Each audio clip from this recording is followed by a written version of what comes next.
All right, hi guys.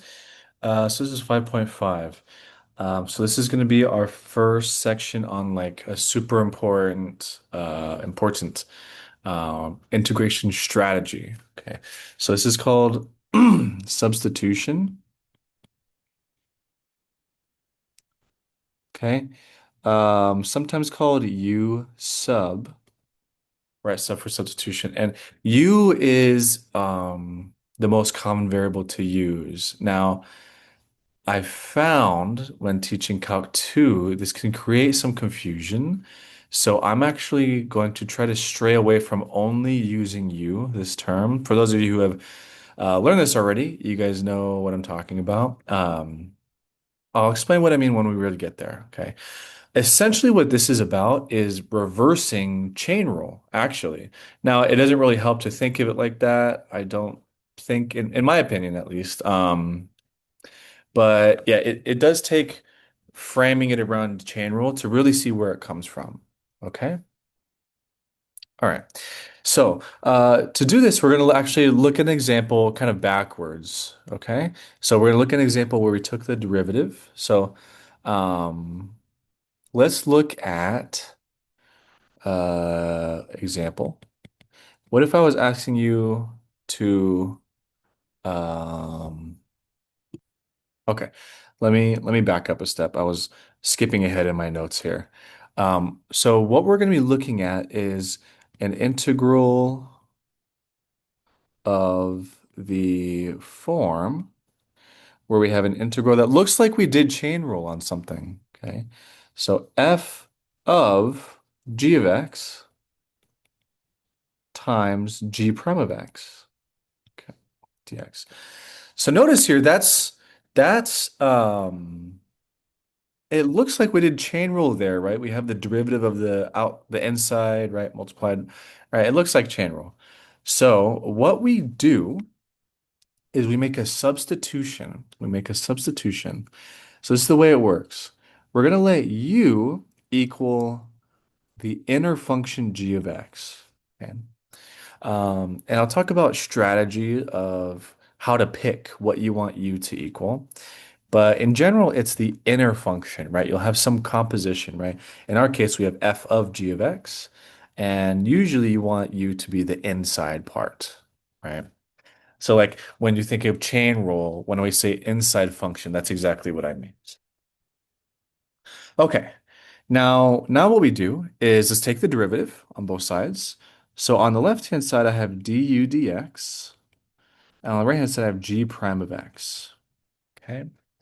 Now we're gonna abuse notation here a little bit, and I'm gonna just like we did with differentials. Okay, so if you guys remember all that stuff we did with differentials, I'm gonna multiply both sides by dx. Okay, and if you remember me talking about this, this is why we want dx on the left. This section here, this is why. Okay, on the right, excuse me, on the right. But yeah, this section is why. Why do we want it on the right? Because dx goes on the right in our integral. Okay. So notice what we did here. I made a substitution. Okay, so u equals this expression of x. And I also have du equals g prime of x times dx. Okay, multiplication there, times dx. Okay, look at our integral. We can substitute these two things in to our integral. So notice our integral. So we have f of something. And notice there, g of x is on the inside, but g of x is u. So this becomes u. Okay. Then I have g prime of x dx. That's just what du is. That's literally just du. Okay. Okay, so let me just highlight a couple things here. So the g of x here became u, and then the g prime of x dx became the du. Okay. We are substituting in. We are switching things out. Okay. We have expressions for x on the left. We are switching them out for u's in this case. Okay. Now, what's the integral of f of u? Again, we don't know, but it's the antiderivative, right? So it's going to be a capital F of u and then plus c, right? Indefinite integral. Okay. Now, this is an important thing as well. If your initial problem is in the variable x, your final answer should be in the variable x, right? Just in general, whatever variable you started with, started the problem with, your answer should be in that variable, okay? So capital F of u, that is not in x. So we are going to plug g of x back in here, right? Because u equals g of x. Okay, so this is capital F of g of x plus c. Okay. And that's our integral. Now, again, the by far the most common variable to use here, and we will use u a lot, but occasionally we will use another variable because it's important to keep in mind that the actual letter you use does not matter at all. Does not matter one bit. Okay, right? We're used to using x, right? But again, x doesn't matter, right? We've done all these problems with like velocity of time, right? Stuff like that. And all the same things apply, but it's the variable t instead of x. So that is same logic applies here as well. Okay. So let's just write a couple of things down here really quick. Um, your answer should be in the same variable as the initial problem. Okay. So make sure you go back to x at the end. And also, we don't have to call it u. We can use any variable letter. Okay. Okay. So we will use a u a lot, but this is the reason why. There's two big reasons why. Again, you want to be flexible. You don't want to get stuck in thinking, oh, if it's not X, what do I do, right? Um, the letter doesn't matter, but the other thing that can make it confusing if you don't, focus on that, on this, like, keep in mind you don't have to use Liu if you just stick to your guns and use U every single time, when you take Calc 2, there's another integration strategy you're going to use that also uses the letter U, okay? It might confuse things, right? You might switch these two strategies, you might mix them up a little bit, okay? I'll do my best to give you guys a variety, but at the end of the day, it'll come down to you with what you practice, right? Okay, so let's try this here. Let's try an example. So let's say we have the integral x squared minus 3 cubed times 2x dx. Okay. Okay. Now, what I want you to notice here is we have an inner function. The inner function is x squared minus 3. Okay. So this is a good guess to be u. Okay. And what the hell? As you get more practice with this, you'll be able to notice things quicker and quicker, right? That's how this goes. So let's just guess u equals x squared minus 3. Maybe this substitution will work. Let's see what happens. Okay. Well, um, we'll take the derivative du by dx equals 2x, and this is how we know we're on the right track. Okay. Once you get a little quicker with this, you can skip this middle step here and just jump straight to du equals 2x dx. Okay. Okay. But that middle step is where it comes from. All right. And this is how we know we're on the right track because 2x dx, I have that in my integral. Okay. I have that in my integral. Now we can sub everything in. So this is going to equal the integral. Well, it's a cube on the outside, but the inside is u now, right? That was the whole point. U is the inner function. And then 2x dx, well, that's our du. Okay. But now check this out. Let me get rid of the parentheses so it's ultra clear. The integral of u cubed du. We know how to do that, right? Remember the variable letter doesn't matter. That's just a power rule. So this is going to be 1/4 u to the 4 plus c. Okay. Power rule. Add 1 to the exponent, divide by the new exponent. Okay. Now remember, our problem was an x, so our answer should be an x. So we're going to go back. This is a quarter, and then u equals x squared minus 3. Remember, when you're substituting, you need parentheses. Okay. When you're substituting, always do parentheses. Don't forget. Hopefully, I've drilled that into your guys' brains enough. But I'm gonna keep saying it every time. Okay. And this is our answer. Okay. This is our antiderivative. Okay. And you can check. You can check. That's supposed to be an I. You can check. If you take the derivative of this, you'll get x squared minus 3 cubed times 2x. Okay. So that might be a cool thing to do. Okay. Okay. So let's just look at this problem and write down the steps that we used. Okay. So let's write down the steps we used. So first step, we chose a function to equal u. Okay. So again, almost always u equals the inner function. Okay. Right? If you think about what you do with chain rule with derivatives, when you think of the inside function, the inner function, it's the same thing here. Okay. So x squared minus 3 is on the inside there. It's on the inside of the cube. So we'll try u equals that. Okay. Then we have, so we'll call it, u equals g of x for the rest of this. Then second step, du equals g prime of x dx. Okay. You don't have to keep writing the du by dx equals g prime of x step, that middle step. That's not necessary. Okay, you can just jump straight to moving the dx to the other side. Okay. Now that we have this, we should be able to substitute every expression involving x in the original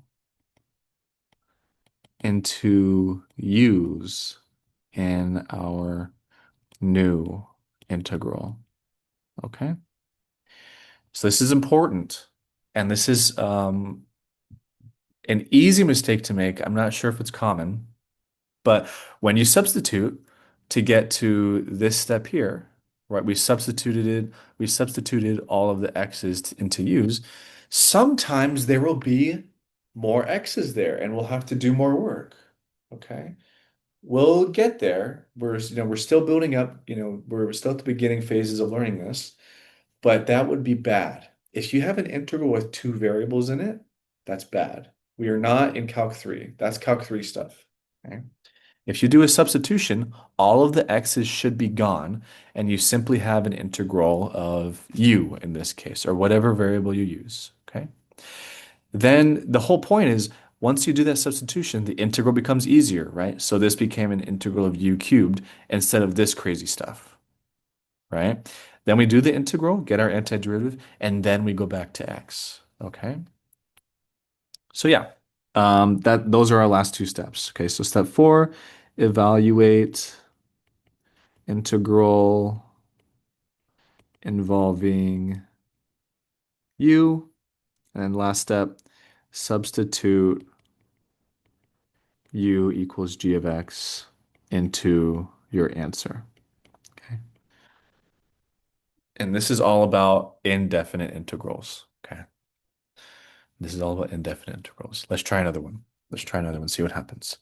So let's say I have integral 6x times 3x squared plus 4 to the fourth power dx. Okay. So you try this. Get my u equals what? And get my du equals what?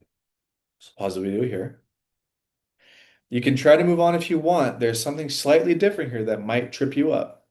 Okay, so be on the lookout for that, but do as much as you can.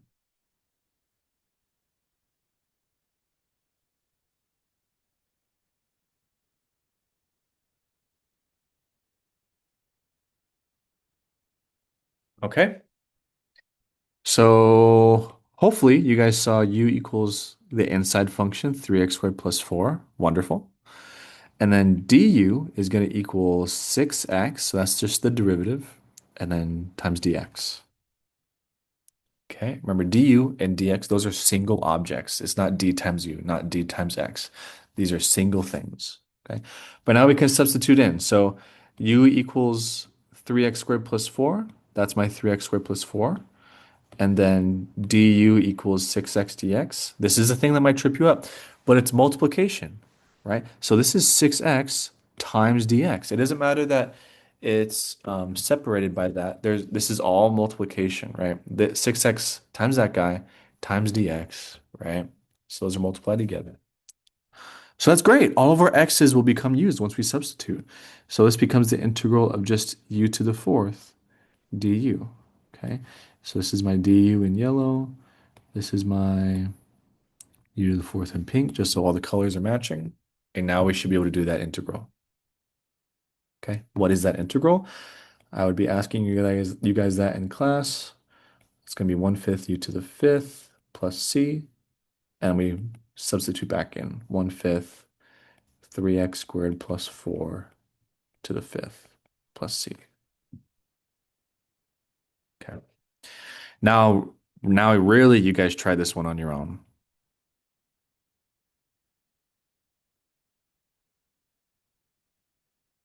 Okay. Now you guys try. Pause the video here. All right. So here's the answer. Go ahead and pause here. It's basically the same logic as the previous example.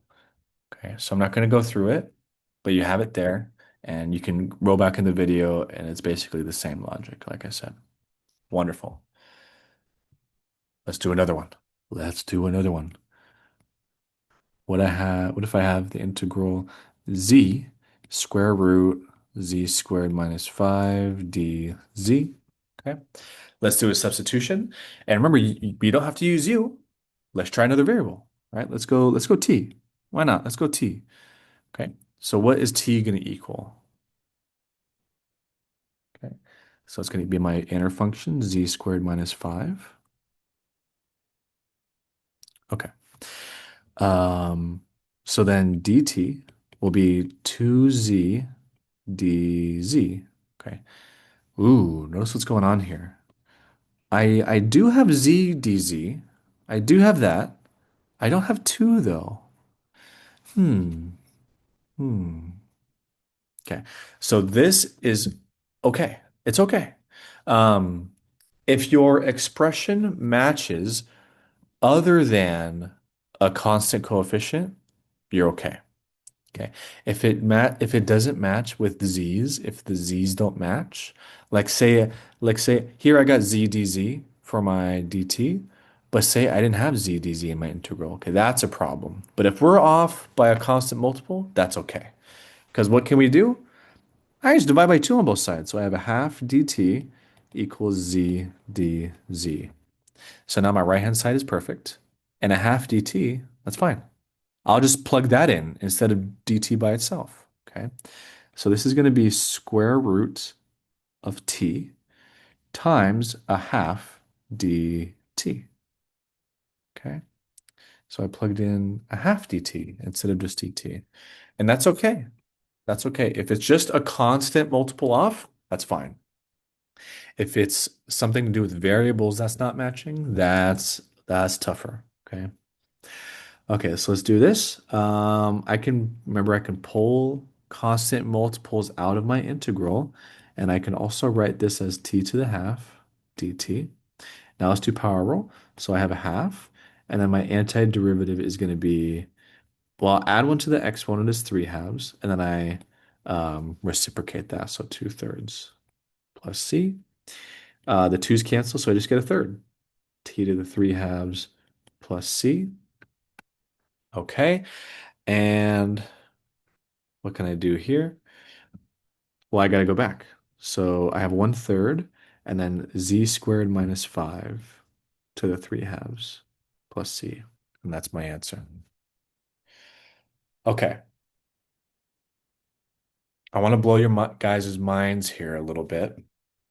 Um, just like with, we made a slight alteration, right? When we multiplied by a half, okay? Because even though we're doing something new, right? This is a new integrating strategy, all our math still applies, right? We can add things, subtract things, multiply things, divide things, right? We can divide things across, be divided by two on both sides, right? All that still works. Okay, we're not doing some crazy math here where everything breaks down, right? Because of that, we could actually tackle this problem a slightly different way. Okay. Now this is going to stray away from what how I've told you to pick the substitution so far. So far I've been telling you pick the substitution which equals the inside function. Okay. And 99.9% of the time, um, that's the perfect strategy. No need to alter it. But when there's roots, like square roots or cube roots or whatever, there's another way to do it if you prefer. So I will show you it. And if you don't like it, don't do it. Okay? If you don't like it, don't do it. Simple as that.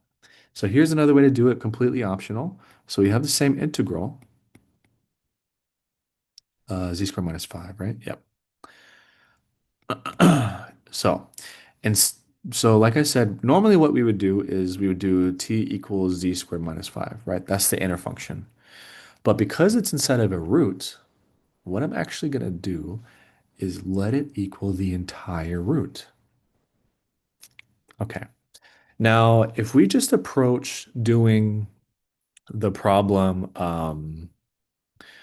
like the same way, where now we take the derivative, that's kind of annoying, right? I don't want to take the derivative of this because there's chain rule here.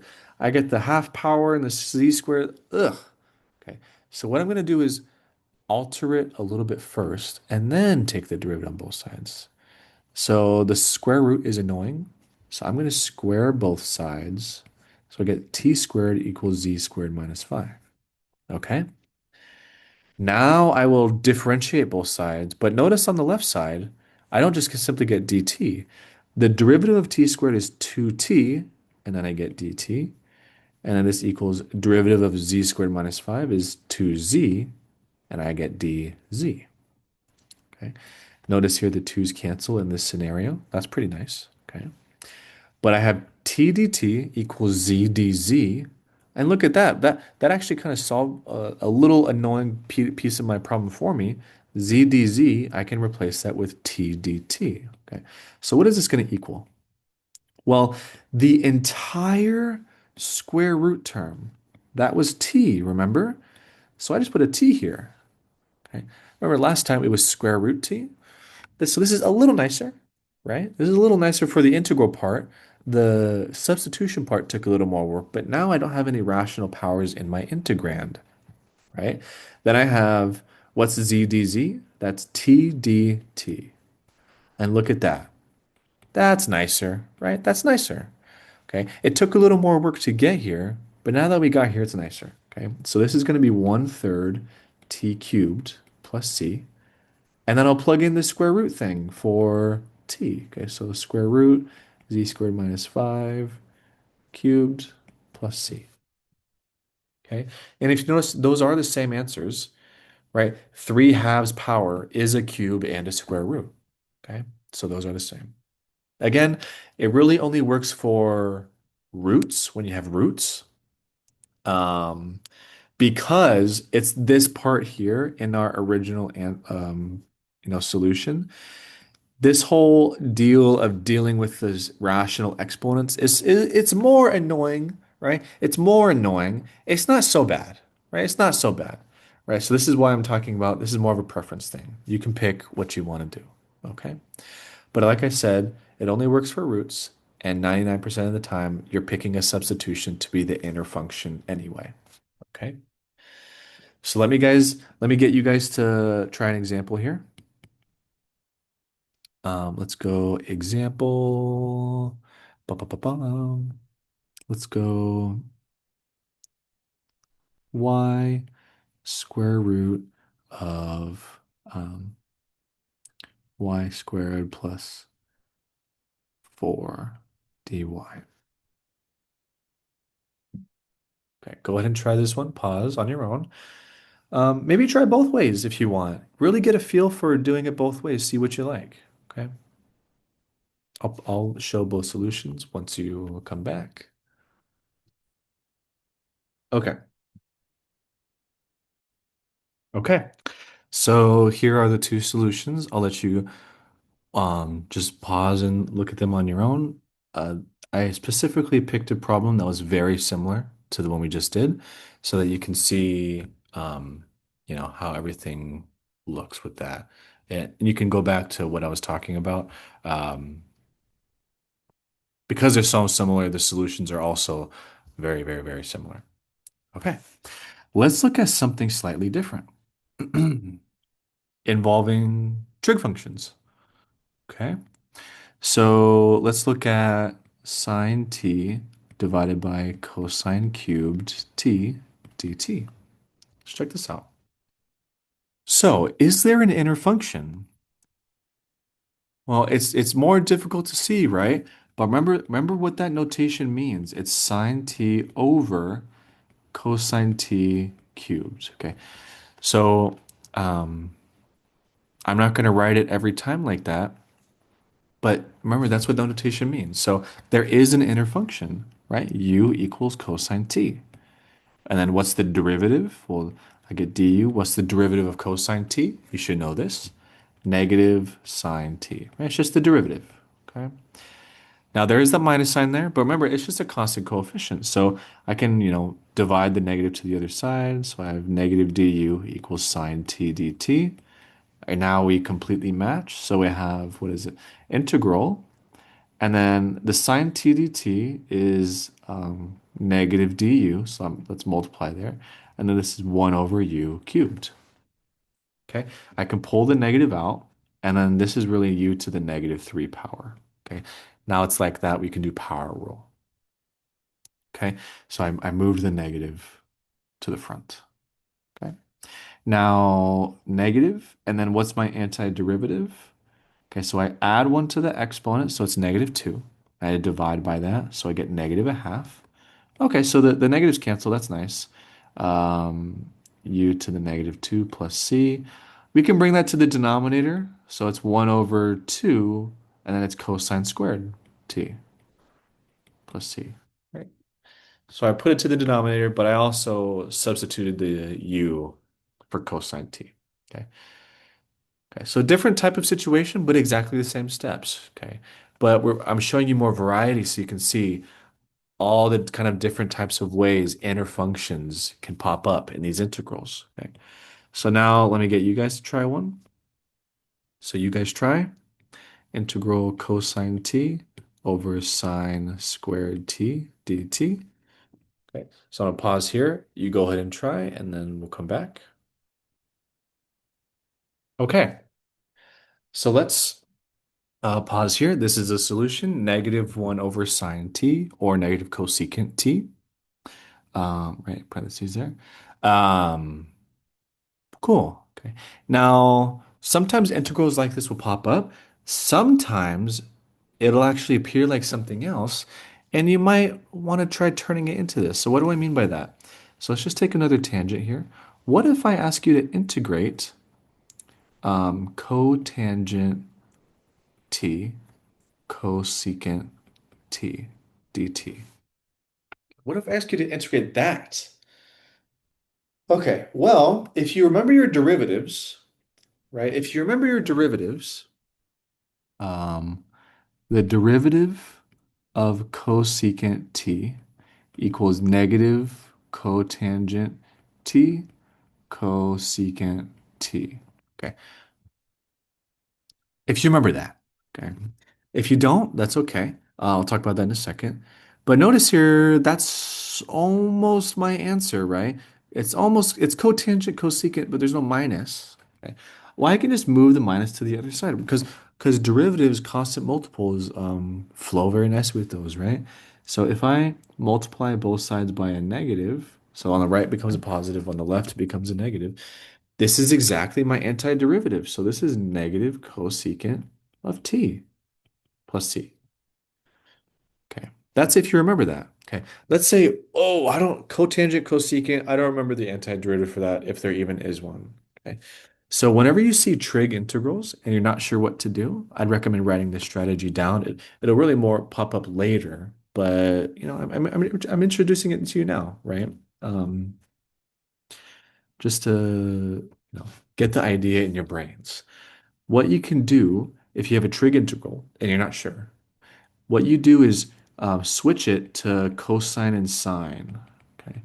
Because remember, every single trig function can be represented using sine and cosine. Okay. So this is really cosine over sine, that's cotangent. And then 1 over sine is cosecant. Okay.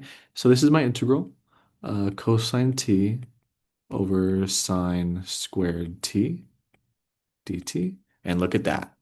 It's exactly the integral we just did. So if you were just initially given the integral on the right, your first step would probably be, try to think if it is a trig derivative, but if you don't remember, that's okay. Then you want to turn it to sines and cosines and then do the substitution, right? But again, um, just want to show you guys that as a, kind of a side note. All right. Let's do one more. Let's do one more. And I really want you guys to do this one on your own.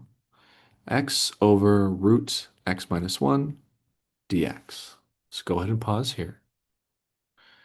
Remember that's got a root in there, so maybe you want to try the other substitution, whichever one you prefer. Okay. Hopefully you tried it. Okay. This one does use something slightly, you got to do a little more manipulation. Um, But remember, like I said, all of the math we do um, still applies here. So let's say you started with t equals x minus 1. Okay, the kind of original substitution. You could use u or whatever, but I'm using t.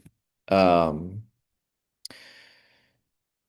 well, look what happens here. So if you tried it on your own, you might have noticed. So t equals x minus 1, I have that. dt equals dx, I have that. But the numerator, I don't have that. I don't have that. So this takes a little more work. This takes a little more work. So what we have to do is just like with that second way to solve the radical substitution, and I will show that solution if you tried it. The second way, or excuse me, in a similar vein, we're going to manipulate this substitution. Okay, what we're going to do is solve for x. Okay, because x is in my numerator. So if I add 1 to both sides, x equals t plus 1. Okay. Now that I have x equals t plus 1, I can put a t plus 1 in my numerator because that's x. X is t plus 1. Okay. So once we fill this in, my numerator is t plus 1. My denominator is root t. And then my dx is dt. And now it's all in terms of t's. Okay. Now, we've done a very similar integral to this before. So, like we've talked about before, you can split up the fraction and then write it as powers. So, t over root t, that's going to be t to the half. And then this is t to the negative a half. Okay. So, antiderivatives here. So, t to the 3 halves and then 2/3. And then plus 2 over 1 t to the half plus c. Then we can plug back in. T equals x minus 1. So this is 2/3 x minus 1 to the 3 halves plus 2 x minus 1 to the 1 half plus c. Okay, let's try it the other way. Let's try it the other way. So integral x over root x minus 1 dx. Okay, now let's try the substitution. So t equals root x minus 1. Now, again, just like with the second substitution, let's square both sides. Okay, so then 2t dt equals dx. But now here, again, I need my x in my numerator. So we got to solve for x here. So it takes a little bit more work. So actually, let's start from here, right? T squared equals x minus 1. So that means x equals t squared plus 1, right? Okay. Okay, now we can plug everything in. So my integral so x is t squared plus 1. The denominator is just t, right? So that's the whole point. And dx is 2t dt. And look, it simplifies a little nicer here as well. Okay. So again, the prep work takes a little longer, but the integral you end up with is a little nicer. Okay. So again, this is why I say do what you prefer. In my opinion, my preference when I'm doing these, I prefer the second way, right? When there are roots. Remember, this only works when there's roots. Only works when there's roots. Okay. So I can pull the 2 out and the t's cancel. So it's just t squared plus 1. So this is 2. And then the antiderivative of this is 1/3 t cubed plus t and then plus c. Okay, so this is 2/3. T is root x minus 1 cubed. And then 2 root x minus 1 and then plus c. Okay, so again, those are the two ways to do it. So the takeaway here is your substitution is what you use to manipulate to get everything in the integral involving the new variable. Okay. So everything stems from the substitution, right? So my substitution here gave me my expression of x, and it also gave me my dx. Okay. All of it in terms of t. So everything stems from the substitution. This is why it's so important. And what we're going to talk about next also stems from the substitution. Okay, it also stems from the substitution. So what am I talking about? Well, maybe you can guess. Definite integrals. So for every single one of the problems we've been doing, they have been indefinite integrals. What if it's definite? What if there are bounds? What if there are bounds? Well, 95% of the work is the same, okay? But it is a definite integral, so we'll be plugging stuff in. So how is this going to work? I think it makes most sense with an example. So let's look at this guy. Let's look at this guy here. All right. Yeah, so picking the substitution, all this stuff is still the same. So let's go ahead and you can use u. Again, I want you guys to get used to using different variables. So let's go w. Why not? Okay, w equals 1 plus 2x cubed. So dw equals 6 x squared dx. Okay, and we can divide by 6. Okay, so all this is normal. We've been doing this. Okay, and we know we're on the right track because I have x squared dx in my dw and in my integral. Okay, however, the bounds. So these bounds are x bounds, x equals 0 and x equals 1. I'm integrating between x equals 0 and x equals 1. But when I switch to w's, I need to know my w bounds. I need to know my w bounds. Okay, so one way to think about this is when you do a substitution, every single thing in your new integral had better only be involving your substitution variable. Okay, so for us, every single thing in my new integral better be with w's. Okay, so when I set this equal, so this is going to be w to the fifth times 1/6 dw. Okay, that's normal. We've been doing that. But the mistake comes in when students just copy the bounds over. That is not correct. These are x bounds. I can't have x bounds for a w integral. That doesn't make any sense. I need w bounds for a w integral. Okay, so what I need to do is erase this. That's not right. And I go back to my substitution, like I said. It all stems from here.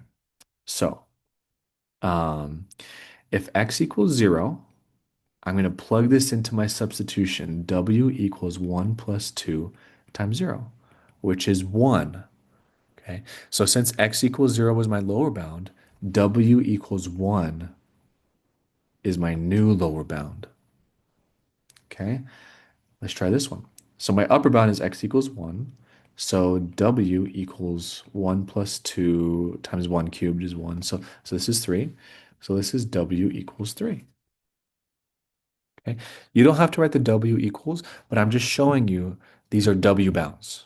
Okay. These are W bounds. Okay. But yeah, you just plug into the substitution. That's all. You just plug into the substitution. Just like with everything else, everything stems from the substitution.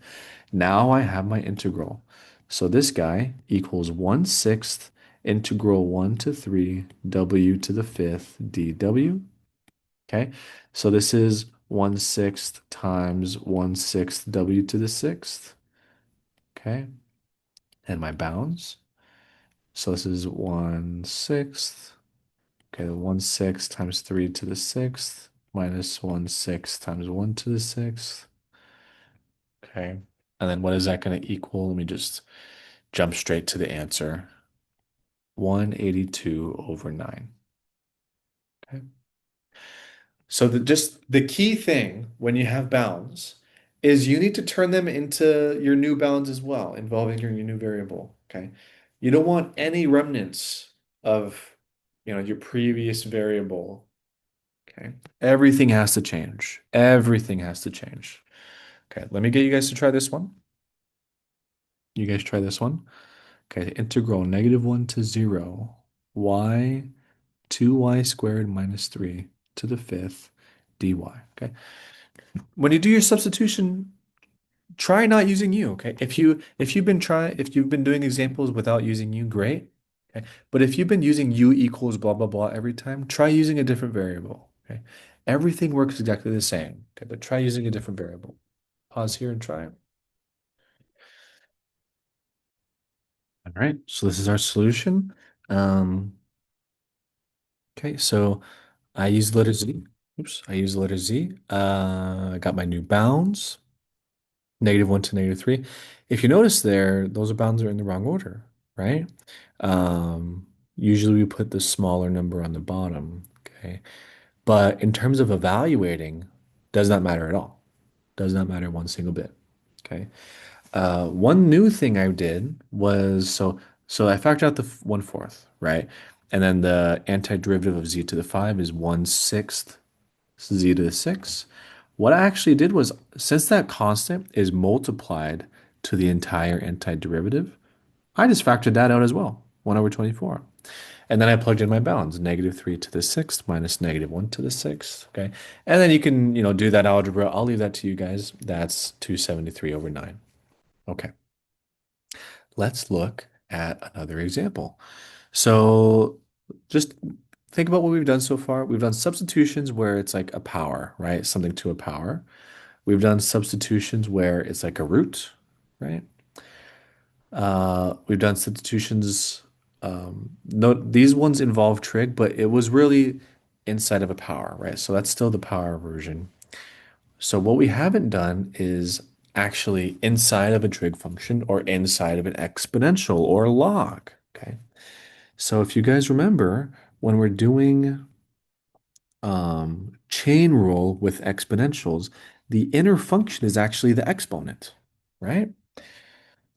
Okay, so if I do a substitution here, my substitution will be the exponent. That is the inner function. So we'll do u equals 4x squared plus 3.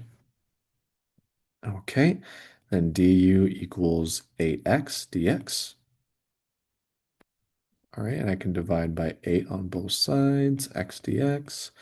I also need my bounds. So as when x equals u, what does u equal?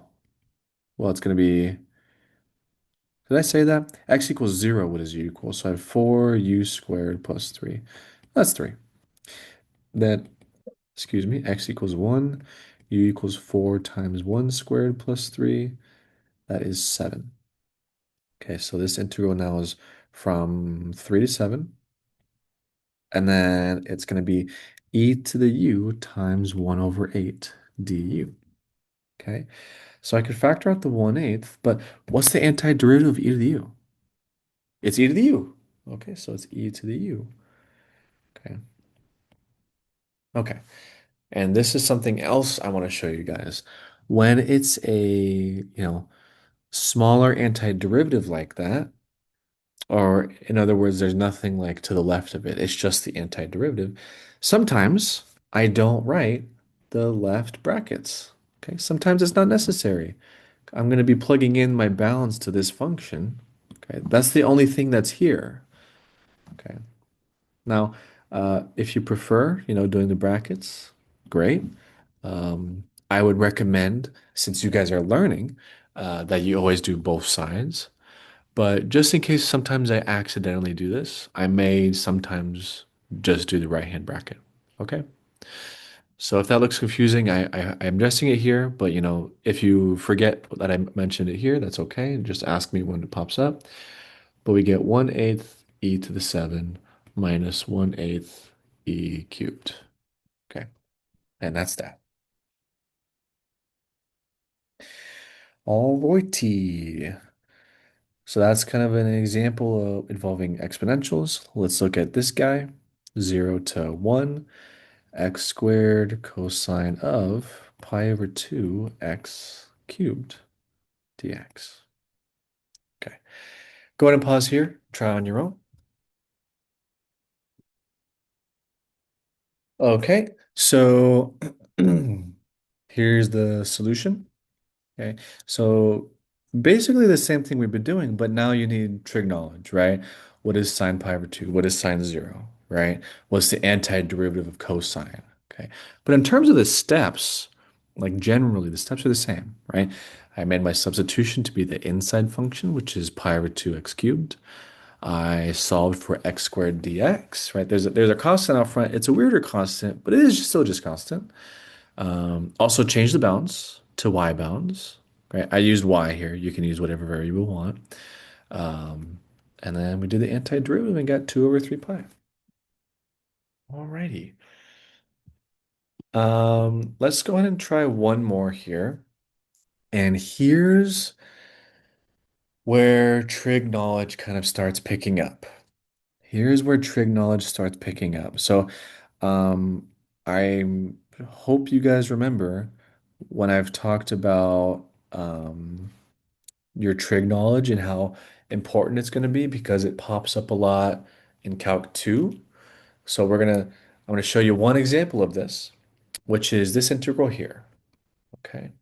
So we are not going to do a substitution in the normal way, but we are going to be, replacing cosine squared with something else. So it is a type of substitution, but yeah, not in the normal way we've been doing today. Okay. So what we're going to need to use is actually a trig identity. Okay. A trig identity. And again, the more you know now, and if you remember it, right, later, um, the easier life will be. Okay. I know I've said that before. I'm just going to say it again. The more trig stuff you know, you like, get in your head and memorize now, the easier your life will be. Okay. Um, so cosine squared. Uh, this is 1 plus cosine of 2 theta divided by 2. Okay, so it's called the power reduction formula identity or double angle identity.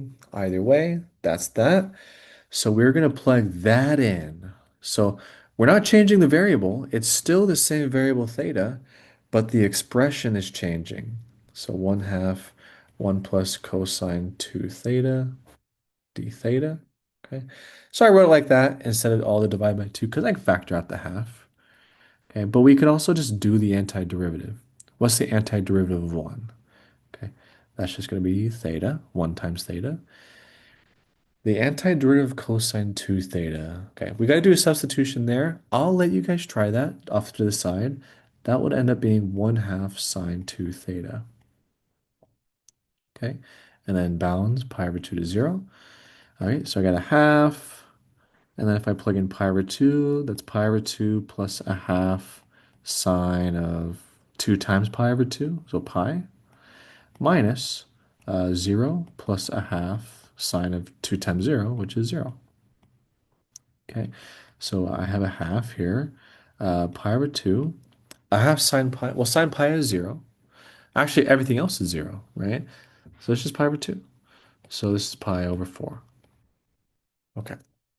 So this is the end of the video, but I do want to talk about that cosine 2 theta a little bit extra. Okay, but it's not anything different from what we've been doing. So if you feel like ending the video here, that's okay. But it's just something I want to make you guys get a little more second nature at. Okay. So all this substitution stuff, I know this is watching this video, this is the first time you've learned it for most of you. Um, but for example, let me ask you guys, what is going to be the integral of sine of 2x dx? Okay. Well, we can do a substitution, right? U equals 2x, du equals 2 dx, divide by 2 on both sides. Okay, so this is going to be 1/2 integral sine of u du. Okay, what's the antiderivative of sine of u? It's negative cosine. Okay, but we do have the half there. And then we can go back. Okay, u equals 2x. Okay. What I want you to notice here is in this particular scenario where the inner function is um, just a multiple of x, right? Just a multiple of the variable. All we need to do is divide by that number out front, okay? So once you get really going with this, and we will do an activity in class related to this, but once you really get going with this, when I look at this integral, let's do it. Let's do a new one, right? When I look at integral cosine of 3x, what I'm saying is, oh, I noticed that's just a 3x there. That's just a multiple of x. So what I can do is say, well, what's the antiderivative of cosine? Well, it's going to be sine, and the inside will stay the same. But because I have the 3x there, I just divide by 3, right? What's the derivative of 3x? It's 3. Okay. What about this integral? Tangent of 2x plus 1. Okay. Well, what's the antiderivative of tangent?